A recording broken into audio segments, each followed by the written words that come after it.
इसलिए तो अपने यहाँ कहते हैं कोई बालक जन्म लेता है तो लोग कहते हैं अपना भाग्य भी लेकर के आया है, कौन सा आपके ऊपर भार पड़ने वाला है। नन्हा सा बालक हमेशा मुट्ठी बंद रहती है, आप उसकी मुट्ठी खोल दो फिर बंद कर लेगा, फिर खोल दो फिर बंद कर लेगा, फिर खोल दो फिर बंद कर लेगा। मुट्ठी बंद किसकी रहती है? जिसकी मुट्ठी में कुछ है। इसका मतलब कोई पिछले जन्मों का पुण्य धर्म कर्म वो लेकर के आया है। और जब वृद्ध हो जाते हैं हम, हमारी मृत्यु होती है, तो दोनों हाथ खुला रहता है। सिकंदर जब रहा जग में तो कई मुल्कों का मालिक था, और सिकंदर जब चला जग से तो दोनों हाथ खाली।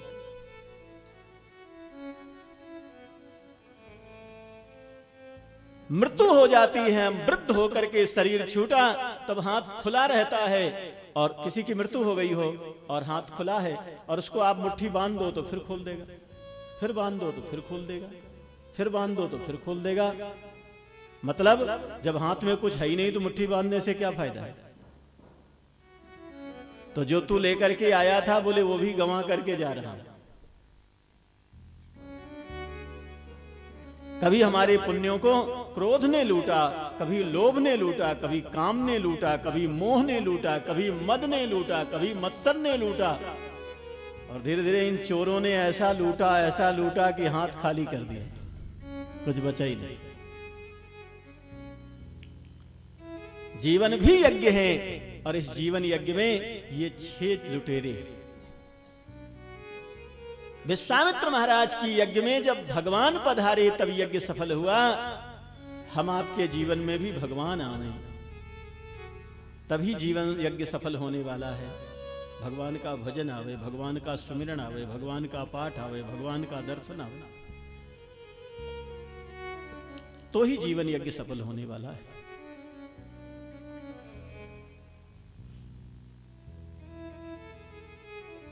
इसके बाद कुछ दिन भगवान विश्वामित्र महाराज के आश्रम पर रुके। जनकपुर में यज्ञ होने वाला है, धनुष यज्ञ। विश्वामित्र महाराज की बहुत इच्छा है कि राम जी उस यज्ञ में पधारें।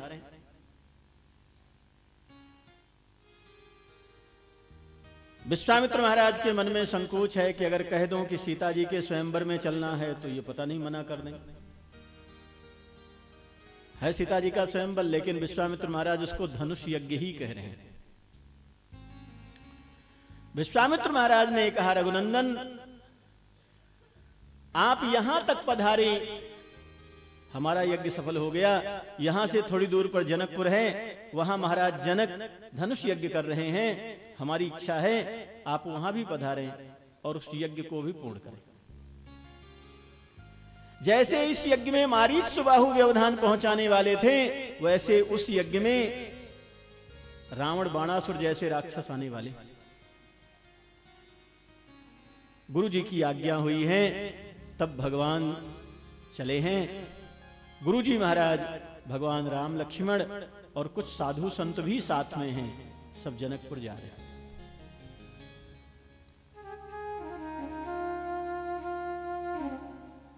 मार्ग में एक वन मिला, वहां एक आश्रम है। लगता है कोई महात्मा यहां रहते होंगे। और भी आगे भगवान बढ़े तो एक नारी की आकृति में पत्थर की शिला पड़ी हुई है। अब भगवान रुक गए और भगवान ने गुरु जी से पूछा, ये पत्थर की शिला कौन? गुरु महाराज कह रहे हैं, गौतम नारी श्राप बस उपल देह धरि धी, शरण कमल रज चाहती, कृपा करहूं रघुबीर। संतों की भाषा देखें। हमारे यहां संतों में कहते हैं कि 12 वर्ष रहे संतों की टोली तो एक सीखे बोली। संतों की भाषा अलग होती। अगर विश्वामित्र महाराज की जगह कोई दूसरा होता तो कहता गौतम नारी पाप बस, इससे कुछ ऐसा भूल हुआ जिस वजह से पत्थर बनना पड़ा। लेकिन विश्वामित्र हैं, इनको पाप तो दिखाई ही नहीं पड़ता। कह रहे गौतम नारी श्राप बस, इसको श्राप लग गया।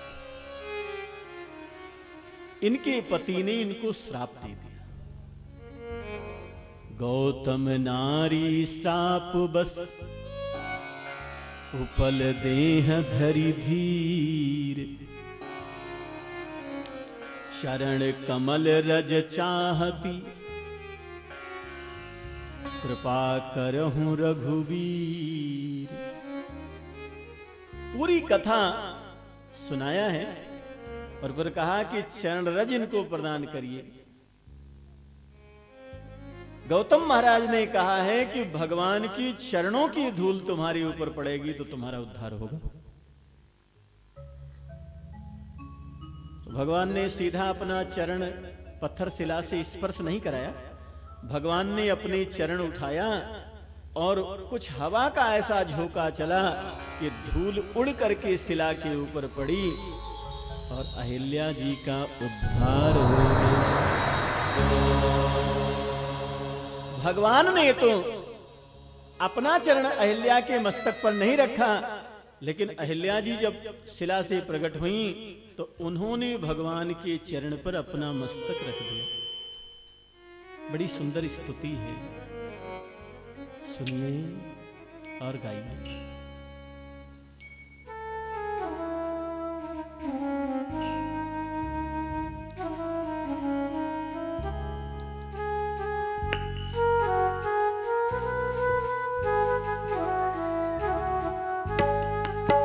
हरिषत पद पावन शोक न सावन, प्रगट भई अपपुंज सही।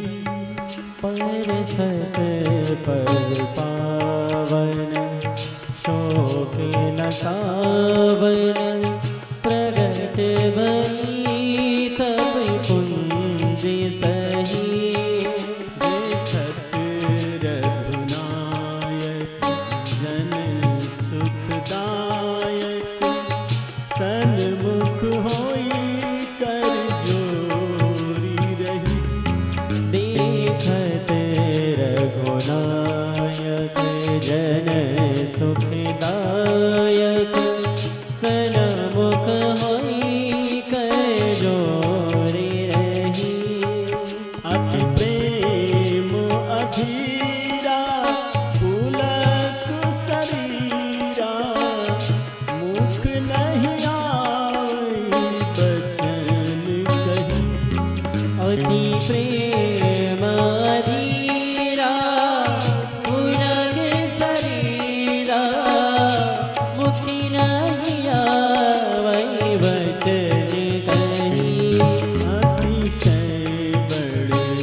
उद्धार हुआ।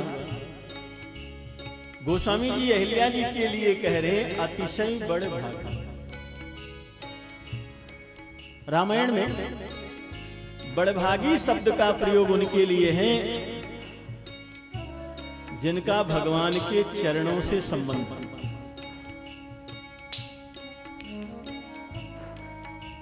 बड़भागी अंगद हनुमान,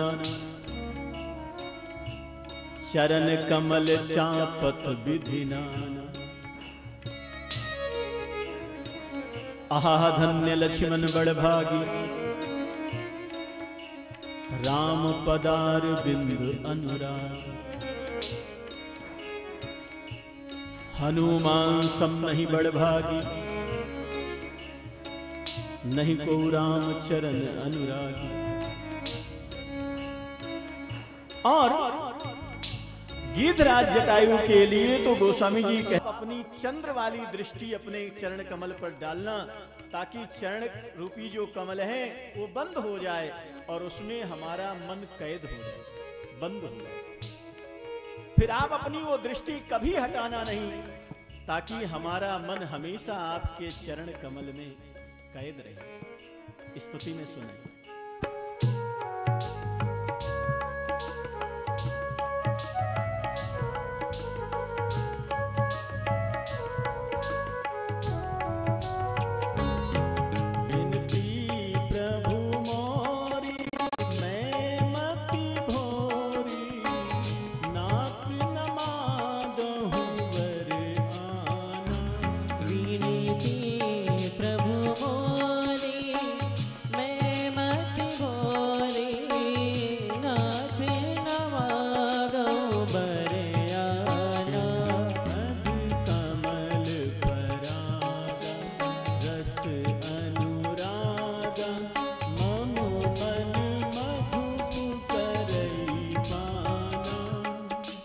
कमल पराग रस अनुरागा मम मन मधुप करे पाना।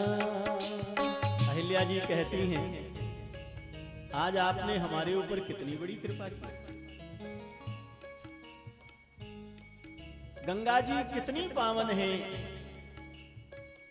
और जरा विचार करो, गंगा सागर प्रयाग हरिद्वार की अपेक्षा गौमुख में जहां गंगा जी निकल रही हैं, जहां दूसरा कोई जल वहां एक बूंद नहीं मिला है, वहां गंगा जी और भी पावन है।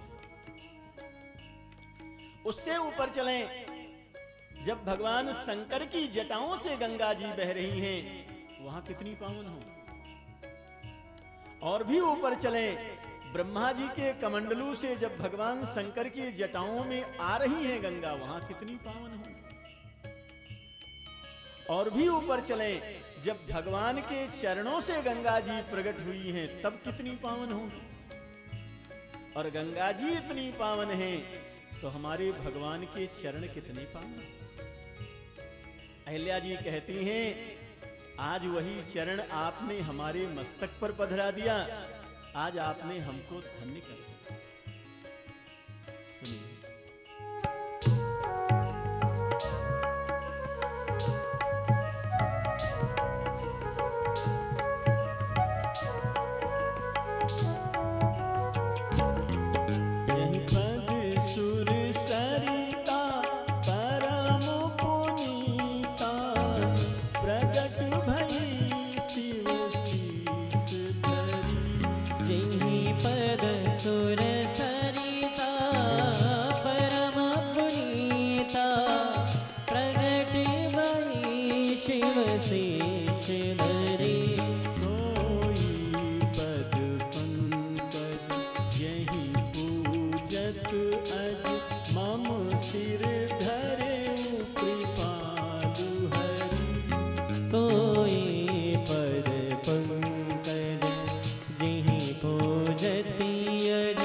बालकांड में गोस्वामी जी ने लिखा है, गई बहोरी गरीब निवाजू सरल सबल साहिब रघु।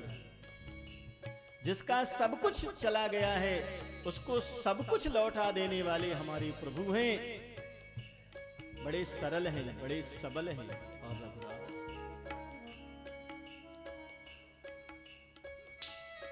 इस अर्थ में देखें तो दशरथ जी महाराज का वंश चला गया था, चौथी अवस्था आ गई थी, भई गलानी मोरे सुपना।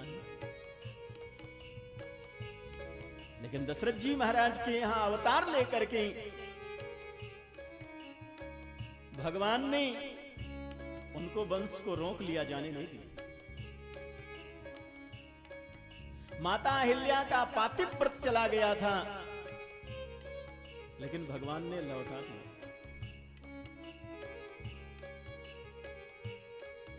महाराज जनक ने प्रतिज्ञा किया था, जो धनुष तोड़ेगा उसके साथ कन्या का विवाह करूंगा। लेकिन दुनिया भर के राजा महाराजा इकट्ठा होकर के भी धनुष को हिला नहीं पाए। चली गई थी प्रतिज्ञा महाराज जनक की, लेकिन भगवान ने धनुष तोड़ करके उनकी प्रतिज्ञा को बचाया। ऐसे दयालु हमारे भगवान हैं। उनकी शरण में जो चला गया, गई बहोरी गरीब नेवाजू, भले उसका सब कुछ चला गया है लेकिन उसको सब लौटा देने वाले। पातिव्रत चला गया हो, ऐसी स्त्री शुभ गति को नहीं प्राप्त कर पाती है। लेकिन रामायण में लिखा है, भगवान की कृपा से माता अहिल्या का पातिव्रत लौटा और पति लोग गई। उसी समय गौतम ऋषि वहां पधारे। भगवान के चरणों से शुद्ध बुद्ध अहिल्या कभी ब्रह्मा जी से प्रकट हुई थी, आज पुनः भगवान के चरण रस से प्रकट हुई हैं और उन अहिल्या जी को भगवान गौतम ऋषि को सौंप रहे हैं। गोस्वामी जी स्तुति में कह रहे हैं,